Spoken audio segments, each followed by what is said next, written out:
Eğitimlerimde en çok duyduğum sesler, hocam çok heyecanlanıyorum, hocam nereden başlayacağımı bilmiyorum, hocam bilgim çok fazla, bilgim derya deniz ama bilgimi nasıl aktaracağımı bilmiyorum. Ve bu zamana kadar kişisel gelişim alanında ve spiritüel alanda birçok eğitmenden de eğitim aldım.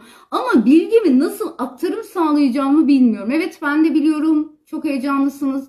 Ben de biliyorum, birçok eğitim aldınız. İşte bunun için sizleri Eğiticinin eğitimine davet ediyorum. 5 haftalık programda sizleri profesyonel bir şekilde eğitmen olarak yetiştiriyorum. Ve sonunda üniversite onaylı E-Devlet'te görüntülenen sertifika ile de uğurluyorum. Bu zamana kadar eğitimimi almış olan katılımcılarım %80'lik kısmı eğitimlerini açıyorlar, eğitimlerini uyguluyorlar ve harika şekilde mesajlar ve dönüşler alıyorlar. Onlar artık ben başardım diyorlar çünkü mesaj at yeterli.